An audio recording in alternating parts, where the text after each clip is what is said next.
이제 자료를 받아야 될 거, 무슨 자료를 받아야 될지, 그리고 회사에, 거래처에 뭐라고 얘기해 줘야 될지를 파악을 하도록 하겠습니다. 첫 번째, 무슨 자료를 받아야 되느냐? 지금 우리 뭐 하고 있어요? 원천세 하고 있다는 얘기예요. 직원, 임직원이라든가 뭐 일용직 또는 그 사업소득자들한테 소득 금액을 지급을 합니다. 소득을 지급을 하는데, 그러면 일단 그 사람들의 인적 사항을 먼저 파악을 해야 되겠죠. 인적 사항 파악하려면 어떻게 해요? 주민등록 등본을 먼저 수령을 해야 됩니다. 주민등록 등본 수령을 하고요. 그 다음에 회사에 확인해야 될 건 뭐냐면 입사 연월일을 확인을 합니다. 언제 몇 년 몇 월 며칠 날 확인을 하는데, 특히 중요한 게 입사일이 1일인지 2일인지에 따라서 4대 보험 관련해서 차이가 있을 수가 있어요. 국민연금 건강보험 납부 여부가 달라진다는 얘기예요. 1일 날 입사하면 그 달치부터 부과가 되지만 1일이 아니라 2일부터 입사를 하게 된다면 그 달치는 부과를 안 해요. 그래서 아유 사장님은 마음 좋게 해서 1일 날 입사한 걸로 하지, 뭐 3일 날부터 뭐 입사했는데도 불구하고 그런 식으로 하게 되면 4대 보험 문제가 발생을 할 수가 있으니까 그런 부분을 회사에 언급을 해줘야 된다는 얘기 하나 하고, 그리고 급여 얼마 줄 건지를 파악을 해야 되겠죠. 자, 입사자의 주민등록 등본을 수령을 할 때 요즘에 뭐 이렇게 땡땡땡에 별표시로 해가지고 숨겨져 있다면 그 주민등록 번호 끝까지 다 파악을 해야 됩니다. 그래서 사원 등록 화면이 있어요. 그 화면에다가 기본사항이라든가 또는 가족관계, 부양가족이라든가 이런 부분들을 입력을 할 겁니다. 자, 그런데 대표자의 가족이나 친척이 만약에 입사를 하는 경우가 있다라고 하면 주의하셔야 될 건 뭐냐면 특수한 경우가 아니라면 고용이라든가 산재 가입 자체가 불가능할 수 있다는 거 주의하시고요. 인건비를 지급을 한다고 하더라도 그 인건비 모두가 판매 관리비로 처리가 되는 게 아니라 공장에서 근무한다 그러면 생산직, 제조, 원가로 구분을 해야 되는 거고요. 건설 현장에서 근무한다 그러면 공사 원가로 경비 구분을 해줘야 된다는 거 주의하시고요. 가끔 가다가 이제 시작하다 보니까 법인의 대표가 이제 수익 금액도 없고 그래요. 그래서 야, 내 월급은 그냥 없는 걸로 하지. 법인의 대표자가 무보수인 경우가 있어. 그럴 때는 무보수 확인서를 작성해서 제출을 할 수가 있다라는 겁니다. 자, 그리고 주민등록 등본을 봤는데 그 등본에 기재된 가족 이외에 피부양자가 있다라고 한다면 피부양자 기준의 가족관계 증명서 상세입니다. 이게 필요할 수 있다는 얘기, 그거 달라고 해야 된다는 얘기입니다. 회사에 얘기해 줘야 될 것들은 뭐냐면 비과세 항목이 뭐가 있는지, 기타 사항이 있는지를 좀 안내를 해 주는데, 물론 이제 일반적으로는 거의 다 많이 아는 부분들이 뭐냐면 월 20만 원 이하의 식사대, 식대를 따로 급여 항목에서 식사 비용으로 지급하는 경우가 있는데, 그거는 20만 원까지는 비과세를 하고 있어요. 지금 비과세 뭐예요? 지금 근로소득 비과세를 하고 있다는 얘기예요. 그런데 회사에서 식대를 주면서 또 식사, 그러니까 밥도 사줘요. 회사에서. 그럴 때는 식사를 제공한다. 실제로 밥을 사준다 그러면 식대는 비과세 처리가 안 된다라는 얘기예요. 뭐 그럴 수도 있지라고 하는데 세무조사 할 때는 이게 다 문제가 될 수 있다라는 거. 그리고 월 20만 원 이하의 자가 운전 보조금도 마찬가지로 비과세가 되는데, 그러기 위해서는 요건들을 충족을 해야 된다는 얘기죠. 본인 명의 차량이 있어야 되는 거, 업무에 사용해야 된다라는 거 등등 여러 가지 사규 같은 거, 규칙 같은 거를 좀 정해놔야 될 겁니다. 월 20만 원 이내의 보육, 출산 수당 이런 부분들도 비과세 처리하는데 만 6세 이하 자녀가 있어야 되는 거, 그리고 인원수는 상관이 없다라는 거. 두루누리 사회보험료 지원하는 부분들도 있어요 라는 얘기도 언급을 해주면 되겠죠. 자, 그리고 회사에 우리 상황을 파악을 해야 됩니다. 자, 중소기업인지 여부, 그리고 그 직원이 생산직인지 일반 영업직인지 등등등 이런 부분들 파악하는 거, 두루누리 해당 여부 등을 파악을 합니다. 기타 사항, 검토할 사항이라면 뭐 당연한 얘기인데 직원을 채용을 하게 되면 당연히 근로계약서를 써야 되는데 근로계약서 작성하고 비치하는 부분들 주의해야 되고요. 상여금이라든가 퇴직금 규정, 기타 뭐 복리후생 규정 같은 게 당연히 작성하고 비치하도록 얘기를 해줘야 됩니다. 물론 근데 규모가 굉장히 작고 중소기업이라든가 이런 부분들은 그냥 놓치고 가는 경우도 있을 수가 있어요. 그래도 여러분들이 언급을 해줘야 되는 거고요. 신규 사업장이다 그랬을 때는 4대 보험 자동이체라든가 이런 부분들을 위해서 통장 사본 등 수령이 필요할 수도 있다는 얘기입니다. 우리가 회계 처리할 때도 그 사업용 계좌 통장이라든가 이런 부분들 봤죠. 그런 부분들 확인하고요. 자, 이 상여금이라든가 퇴직금 규정 관련해 가지고 회계상은 크게 문제가 없는데 세법상의 제재를 간다는 얘기죠. 자, 임원과 직원이 있을 때 누가 마음대로 해요. 회사를 마음대로 하는 사람들이 주로 뭐예요? 누구예요? 임원이에요. 임원. 그래서 임원한테 상여금이라든가 퇴직금에 대해서는요. 약간 제재를 가는 게 뭐냐면 일단 임원한테 상여금 규정 지급을 한다라고 하면 상여금 규정이 있어야 돼요. 없는데요? 그러면 상여금 지급한 것은 전액 다 손금으로 인정하지 않는다. 회계상 무슨 얘기했어요? 비용이라고 얘기했죠. 회계상 비용 처리한 것을 세법상으로는 손금으로 인정하지 않겠다. 어쩌겠다? 법인세 과세하겠다는 얘기입니다. 또는 상여금 규정이 있는데 그 규정을 초과해가지고 규정의 한도를 초과해가지고 지급하는 금액도 당연히 손금으로 인정을 하지 않는다라는 부분들을 언급을 해줘야 됩니다. 그리고 퇴직금 규정의 경우에는 퇴직금 규정대로 지급을 하면 모르겠는데 퇴직금 규정이 없다라고 하면 그러면 퇴직금 규정이 없이 퇴직금 지급했어요. 그리고 다 몽땅 다 부인하느냐? 퇴직금은 그러지 않고 퇴직금 규정이 없이 지급을 했다 그러면 퇴직 전 1년간 총급액의 10% 그리고 근속연수까지만 인정을 하고요. 그 이상의 퇴직금을 받는다라고 한다면 별도의 규정이 있어야 된다라는 얘기예요. 보통 회사가 상여금이라든가 퇴직금 규정들을 보통 두는 경우도 있지만 안 두는 경우도 있고 일반 어떤 회사들 보면은 야 그런 거 꼭 둬야 돼. 그냥 뭐 대충 알아서 하는 거지라고 이렇게 대충 넘어가는 경우가 있는데 세무조사 때 문제가 될 수 있다라는 부분 언급을 해 주셔야 된다는 얘기입니다. 자, 생산직 등 근로자의 연장, 야간, 휴일 근로수당에 대한 비과세 내용을 보면요. 연간 240만 원까지고요. 생산직 등 근로자 조건이 월정액급이 210만 원 그리고 직전 연도 총급액 3천만 원 이하자. 그러면서 생산직 등이 누구냐? 광산, 공장, 어선, 건설 등등 이런 부분들이 해당이 될 겁니다. 월정액 급여를 따질 때 월정액 급여에는 상여 등 부정기적인 급여라든가 실비변상, 복리후생직 성질의 급여는 제외하고 판단을 한다는 얘기. 여기 그 월정액 급여라든가 연간 그리고 총급의 이런 기준들은 세법이 개정이 되면서 또 달라질 수가 있을 거예요. 그래서 여러분들이 실제 업무를 적용을 할 때는 개정되는 내용들을 수시로 체크를 좀 해줘야 된다는 얘기입니다. 제가 이렇게 강의하는 중에도 세법이 개정이 되거나 특히 자주 바뀌는 것 중에 하나가 뭐냐면 4대 보험 요율 같은 거 하여튼 자주 바뀌어요. 이런 부분들 개정이 될 때 요율이라든가 비율이라든가 또 세율도 마찬가지죠. 이런 거 개정되는 사항도 여러분들이 체크를 꼼꼼히 하셔야 될 것 같고요. 두루누리 사회보험료 지원 내용 간단하게 살펴보면요. 아무나 다 해주는 게 아니고 근로자 10인 미만 사업장이 고용된 과세급여 270만 원 미만 근로자하고 사업주한테 신총일로부터 1년간 연금 고용보험 자격 취득이 없는 자 이런 부분들에 대해서 대상이 되는 거고요. 뭘 지원해 주겠다는 거냐? 국민연금 고용보험의 80% 둘 다 지원해 주는 거예요. 최대 36개월까지 지원을 해줄 겁니다. 그런데 재산세 과세표준 6억 이상 또는 그 종합소득금액 4,300만 원 이상이 된다든가 등등등 이런 부분들이 있다면 안 해줘요.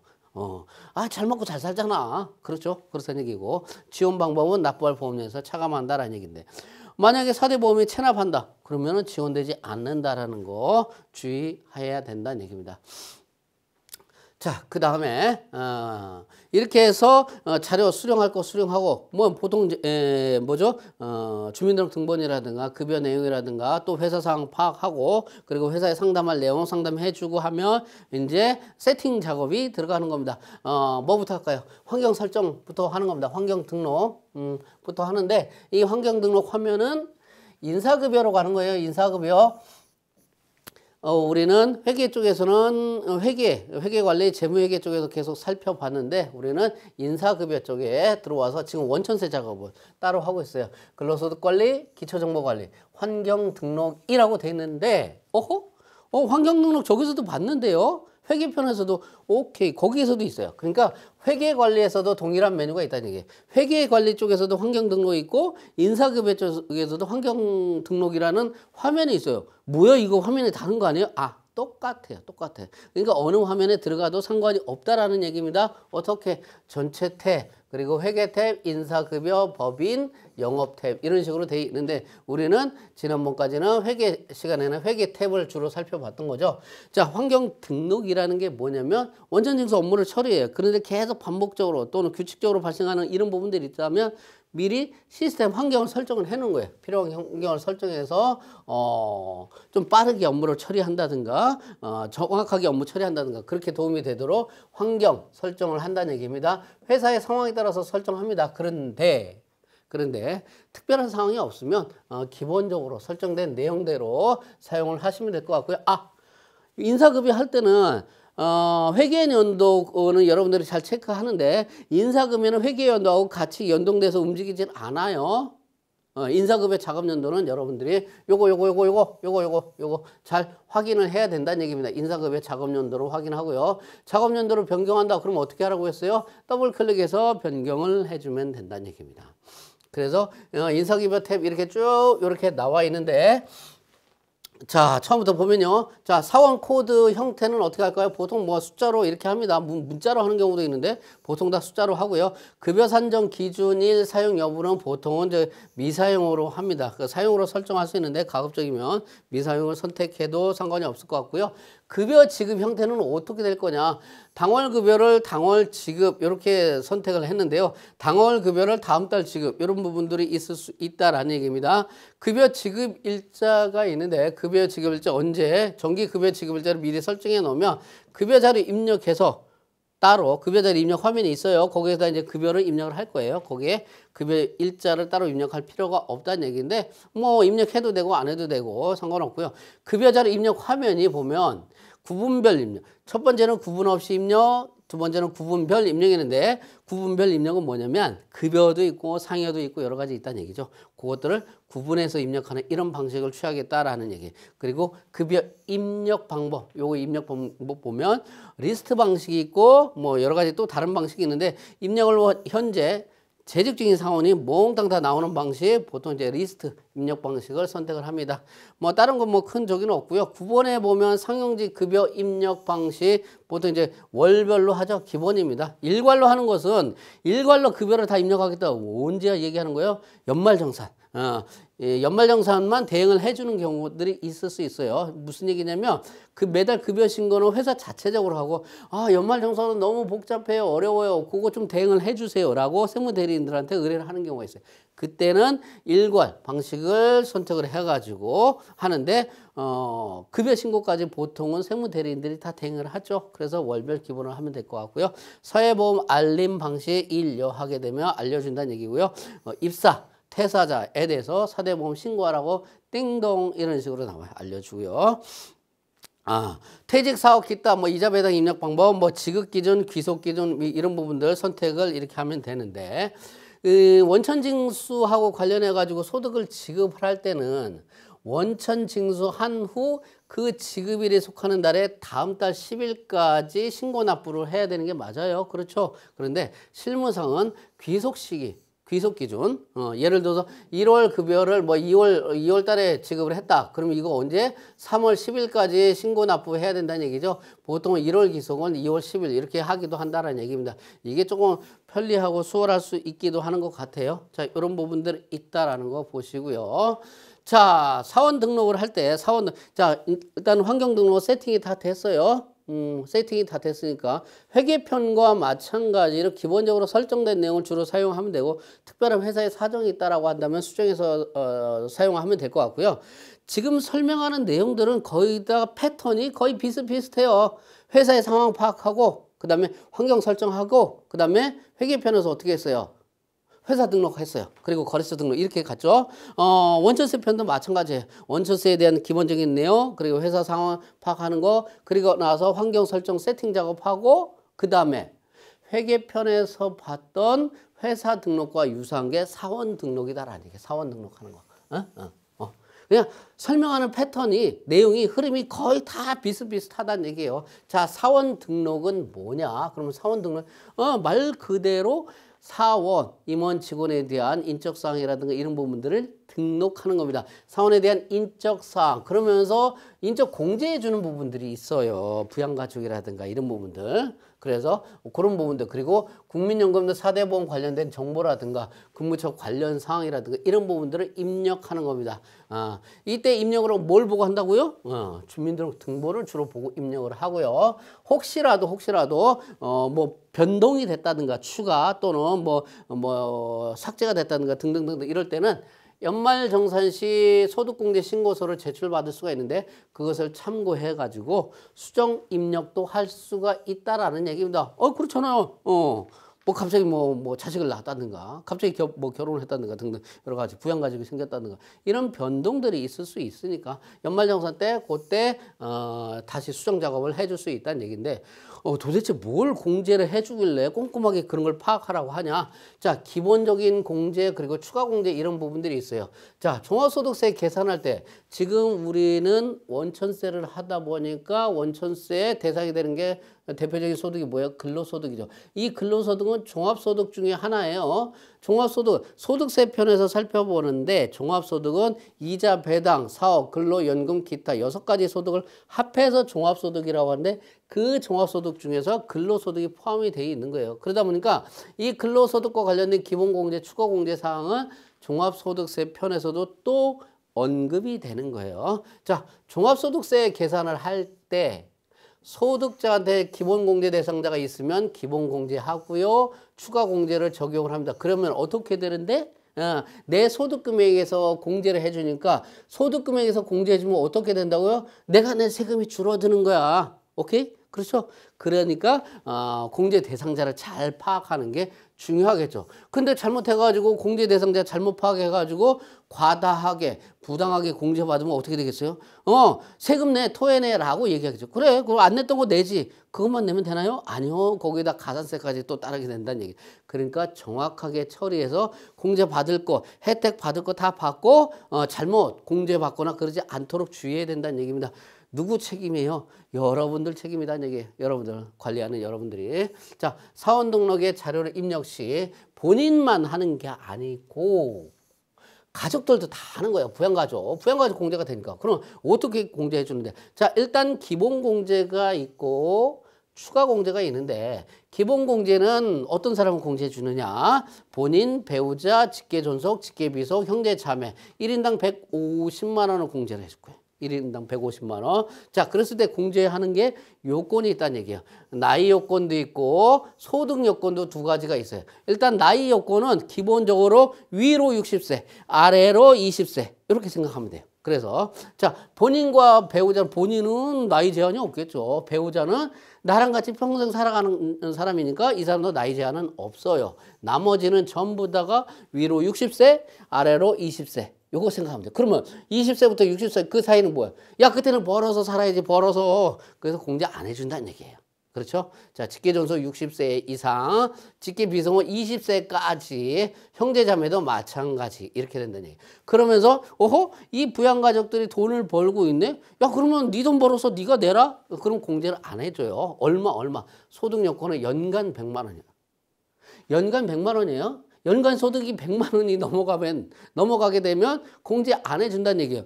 와, 그럼 거의 버는 게 없어야 된다는 얘기를 하는 거죠. 물론 당연히 본인은 무조건 소득 요건, 나이 요건 뭐 이런 건 적용하는 게 아니죠. 본인은 무조건 다 본인은 기본적으로 다 공제하는 거잖아. 본인은. 그렇죠. 자, 나머지는 다 소득 요건을 적용을 받는다는 얘기. 배우자도요. 배우자 나이 요건 적용 안 받아도 소득 요건을 적용받는다는 얘기예요. 주민등록상 동거를 해야 돼요? 같이 살아야 돼요? 말아야 돼요? 원칙적으로 다 같이 살아야 돼. 그런데 본인하고 배우자 약간 사이가 안 좋아. 배우자하고 떨어져 살았어. 그래도 배우자는 배우자야. 그래도 배우자는 배우자이기 때문에 동거 안 해도 해줘요. 부모님하고 같이 살아야 되는 게 원칙인데 좁아 죽겠다 야. 그래서 따로 산다. 그러면 주거 형편상 별거는 허용을 해줍니다. 직계비속도 마찬가지로 주민등록 동거 안 해도 허용을 해줍니다. 아빠가 보기 싫어서 물론 그런 일은 없어야 되겠지만 다 이렇게 돼 있다는 얘기고요. 기본공제가 있고 추가적으로 또 플러스 서비스로 다 공제해 주는 건 뭐냐면 경로 우대자 연세가 많으셨어요. 제가 뭐라고 했어요? 60세 이상이라고 했죠. 기본공제는 경로 우대자 공제는 10년 플러스 70세. 74 이상이 되게 되면 경로 우대자 공제를 해줍니다. 여기서 추가 공제는요. 추가 공제 해주려면 기본적으로 기본 공제 대상자에 해당이 돼야 돼요. 그리고 나서 추가 공제를 추가적으로 해주는 거예요. 예를 들어서 자녀가 20세 넘어갔어요. 그러면 기본 공제 대상 아니에요. 자녀는 경로우대자는 해당이 없겠지. 부모님이 60세 이상 되는데 소득 요건 때문에 공제를 못 받아서, 그러면 기본 공제 대상자가 아니에요. 근데 그 부모님이 70세가 넘으셨어. 그러면 추가 공제를 해줄까 말까? 안 해준다는 얘기예요. 무슨 얘기? 기본공제 대상자가 돼야 된다는 얘기예요. 다만 기본공제 대상자가 장애인이 되게 되면 장애인은 좀 가슴 아픈 일이죠. 평생 장애를 안고 살아가야 될 수도 있어요. 그래서 장애인의 경우는 나이 요건 적용받지 않습니다. 소득 요건은 당연히 적용을 하는 거고요. 자, 그랬을 때 기본공제 대상자가 장애인이다. 그러면 장애인 공제에 얼마 해주느냐? 추가 공제 금액은 경로우대자 공제는 100만 원, 그리고 장애인의 경우는 200만 원 더 공제를 해줍니다. 자, 부녀자 공제, 여자라는 거죠. 종합소득 금액이 3천만 원 이하에 자라서 배우자가 있거나 또는 배우자가 없으면서 기본공제 대상 부양가족 있는 세대주라고 한다면 부녀자 공제 50만 원을 더 해줍니다. 자, 부녀자 공제는요, 기본적으로 종합소득 금액이 3천만 원 이하로서 둘 중에 하나, 배우자가 있거나 배우자가 없으면 다른 기본공제 대상자가 있거나, 그렇게 돼야지만이 50만 원 공제해주고요. 한 부모 공제는 남자든 여자든 부모 한 명이다. 그러면 공제해 주는데 배우자가 없어요. 그러면서 기본공제 대상 직계 비속이라든가 입양자가 있는 경우에 공제를 해주는데, 올해 부녀자 공제하고 한부모 공제가 더블 중복이 될 수가 있다는 얘기죠. 그럴 때는 한부모 공제만 적용해요. 왜? 한부모 공제는 더 많이 해주니까. 그러니까 요거 해주면 되겠죠. 요거 둘 다 적용이 될 때는 하나만 비싼 거 공제 100만 원 해준다는 얘기입니다. 자, 그렇게 해서 이제 인적사항 파악을 하고 그다음에 공제 대상이 되는 사람이 어떻게 되는지를 파악을 다 했으면 사원 등록에 화면에 등록을 해줘야 되겠죠. 사원 등록 화면도 딱 보면은 기본적으로 기본사항 탭이 있고 부양가족명세 탭, 추가사항 탭 세 가지로 돼 있어요. 좌측에 뭐예요? 사원 4번하고 성명해서 이렇게 입력을 하면 됩니다. 주민등록번호 입력하고 그러면 나이는 저절로 컴퓨터가 알아서 계산을 해줄 거예요.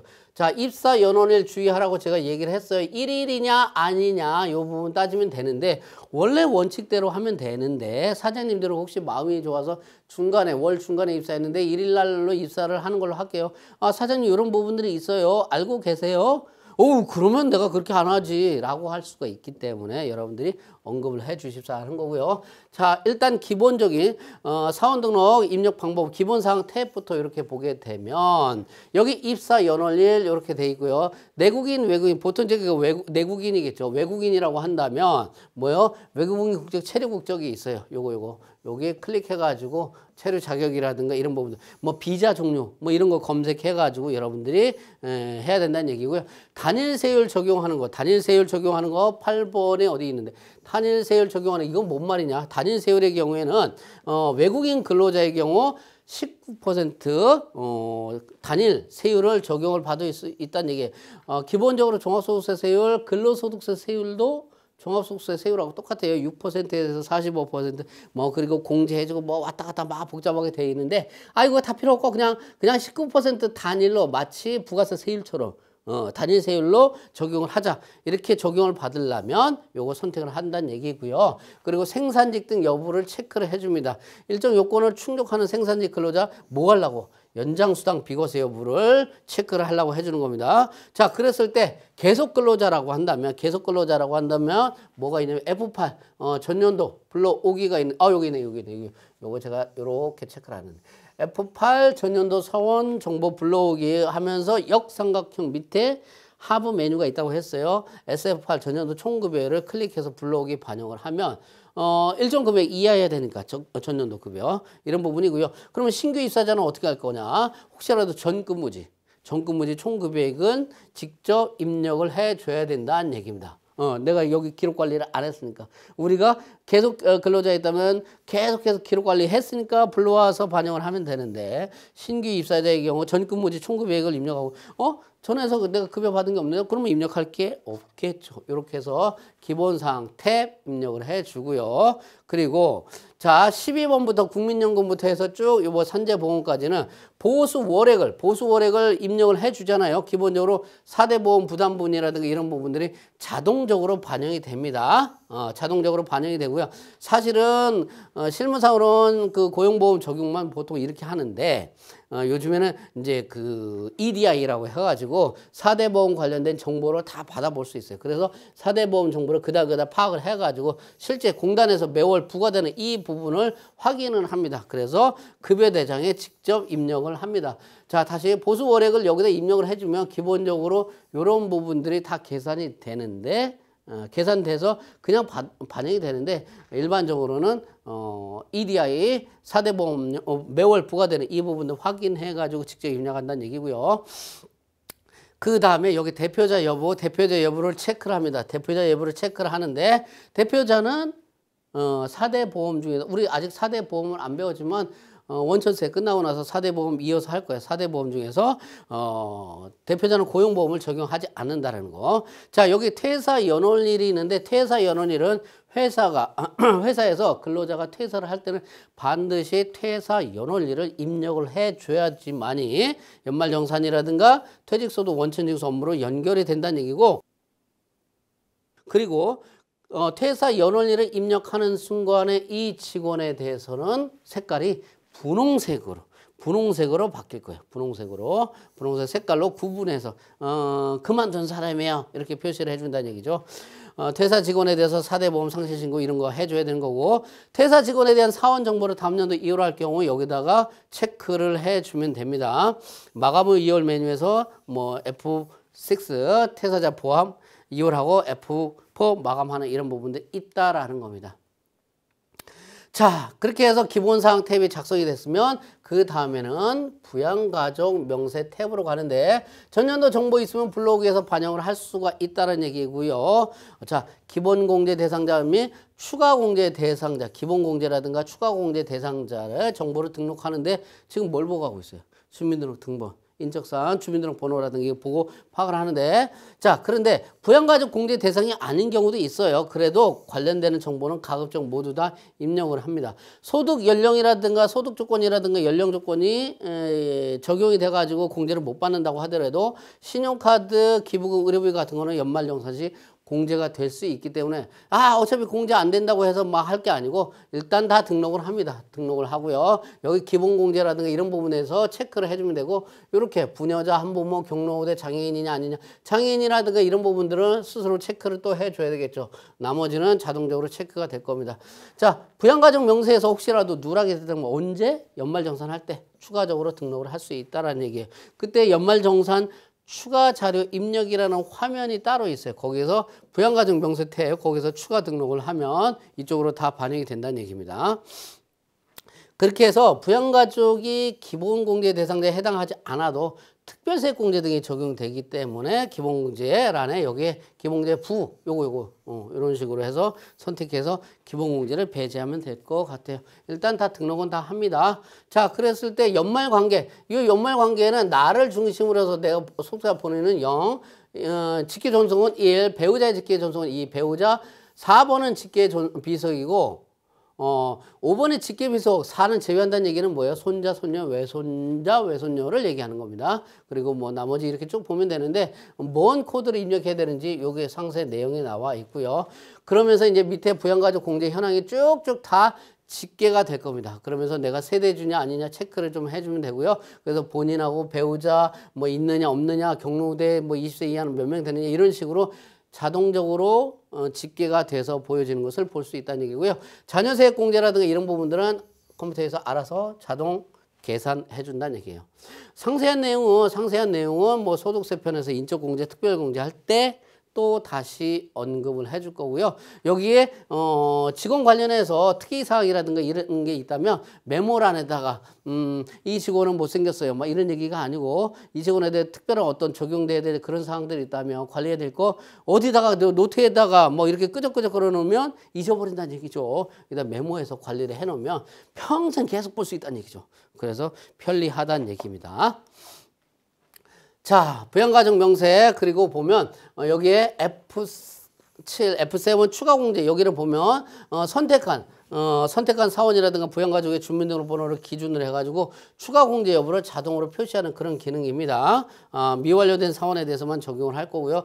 F8 여기 전년도 사원정보 불러오기를 클릭을 하게 되면 어떻게 전년도부터 계속 근무자의 경우 부양가족 명세를 불러옵니다. 불러와요. 부양가족 명세를 매번 계속 입력을 하는 게 아니고 전년도에 입력했던 거 불러와줘라. 누구? 계속 근무자에. 예, 그래서 이 기능을 활용을 하면 될 것 같고요.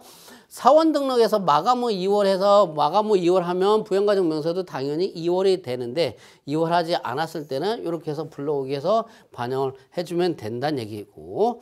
자, 연말정산관리, 연말정산 추가자료 입력 화면이 있다고 했죠. 연말정산 추가자료 입력 화면은 연말정산 할 때 활용하는 메뉴인데 여기에 부양가족 소득공제 탭이 있는데 여기에 등록된 부양가족 정보가 여기에 우리 사원 등록 화면에 자동적으로 반영이 되도록 돼 있다라는 얘기.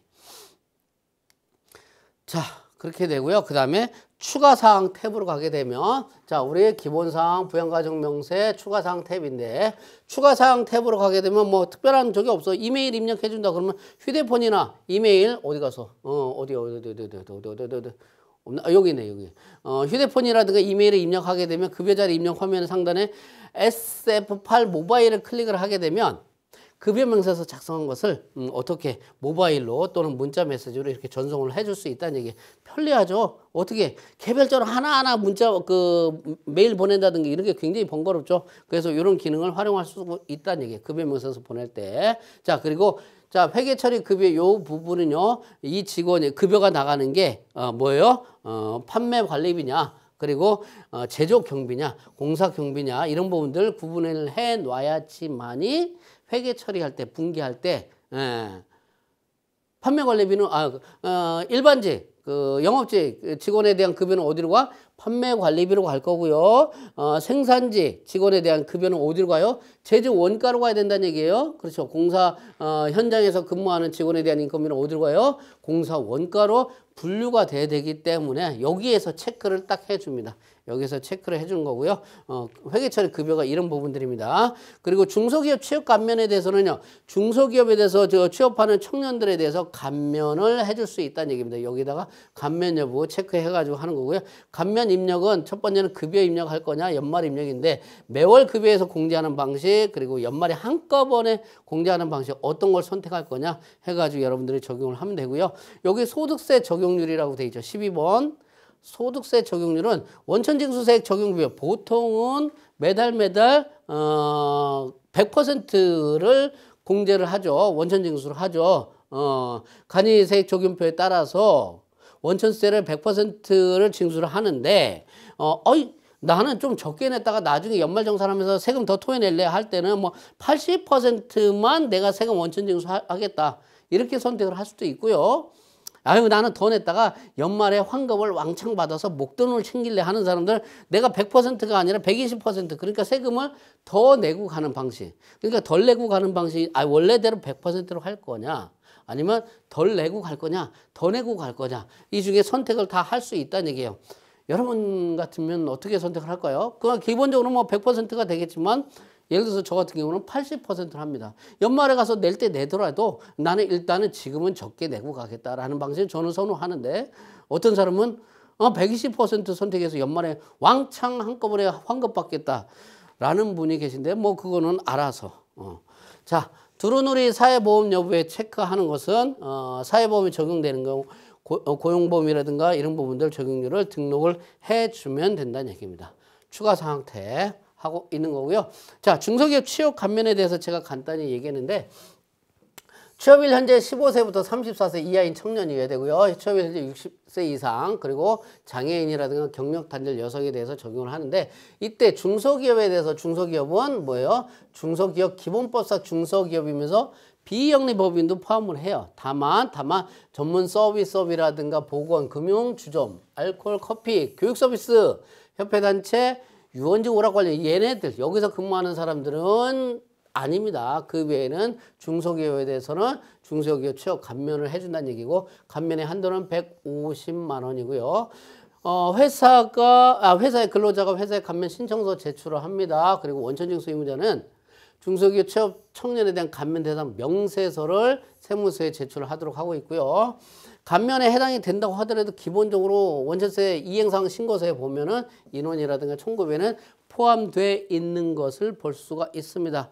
제가 잠깐 그 사원 등록 자료 마감 후 2월하는 화면 여기다 잠깐 띄워놨는데 인사급여 사업 기타 종교 데이터 관리 여기 화면에 가면 마감 후 2월 화면이 있어요. 여기 가서 F4 마감 여기 F4 마감 있죠? 마감해서 체크해가지고 쭉 해서 체크해서 마감을 하면 사원에 등록된 자료가 어디로 다음 연도로 2월에 된다는 얘기예요. 그래서 그러면 다음 연도 작업할 때는 신입사원만 추가해서 등록해서 사용하면 된다는 얘기죠.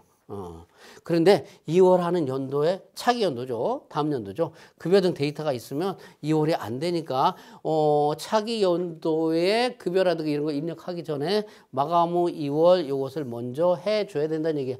마감 후 2월 어디서 봤어요? 회계편에서도 봤잖아요. 표준재무제표 다 작성되고 다 끝났을 때 그때 마감 후 2월 한다고 했죠. 그때 봤던 내용하고 똑같다는 얘기예요. 이렇게 해서 정리를 하도록 하겠습니다.